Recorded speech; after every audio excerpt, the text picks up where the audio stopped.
लोकशाहीचा बुलंद आवाज, रिपब्लिकन वार्ता महाराष्ट्र।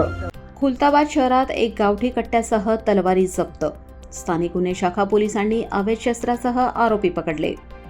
छत्रपती संभाजीनगर ग्रामीण पोलीस अधीक्षक यांनी स्थानिक गुन्हे शाखा यांना अवैधरित्या घातक शस्त्र बाळगणाऱ्यांवर छापेमारी करण्यासंदर्भात निर्देश दिले असता दिनांक 10 जुलै रोजी स्थानिक गुन्हे शाखेचे पथक खुलताबाद शहरात गस्तीवर असताना गोपनीय बातमीदारामार्फत माहिती मिळाली की शहरातील काही लोक घातक शस्त्र बाळगून दहशतीचे वातावरण निर्माण करत आहेत। या आधारे स्थानिक गुन्हे शाखेच्या पथकाने सापळा रचून यातील संशयित मोहम्मद अल्तमश, मोहम्मद फहीम, मोहम्मद मुजाहिद, निसार कुरेशी, फलक शहा, नासिर शहा सर्व राहणार खुलताबाद यांनी तलवार, फैजन शहा, अब्दुल शहा यांनी कोयता लपवून ठेवलेला काढून दिले।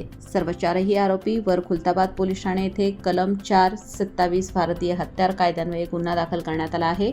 याचप्रमाणे अजमत खान, अजीज खान हा विनापरवाना गावठी कट्टा बाळगून आहे। यावरून पथकाने अजमत खान याचा शोध घेतला व सापळा लावून त्याला ताब्यात घेऊन विचारपूस केली असता त्याने पथकाला 2 जिवंत काडतुसे व गावठी कट्टा काढून दिले।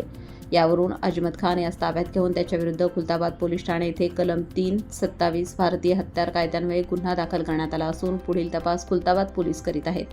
सदरची कारवाई छत्रपती संभाजीनगर ग्रामीण पोलीस अधीक्षक डॉ. विनयकुमार राठोड, अप्पर पोलीस अधीक्षक अन्नपूर्णा सिंह यांच्या मार्गदर्शनाखाली स्थानिक गुन्हे शाखेचे पोलीस निरीक्षक विजय सिंह राजपूत, पोलीस उपनिरीक्षक दीपक पारथे, श्रीमंत भालेराव, कासिम पटेल, प्रमोद पाटील, सचिन राठोड, शिवाजी मगर यांनी केली आहे। रिपब्लिकन वार्ता Maharashtra वृत्तवाहिनीसाठी Aurangabad, Marathwada उपसंपादक Akbar Shah. Subscribe now and press the bell icon. Never miss an update.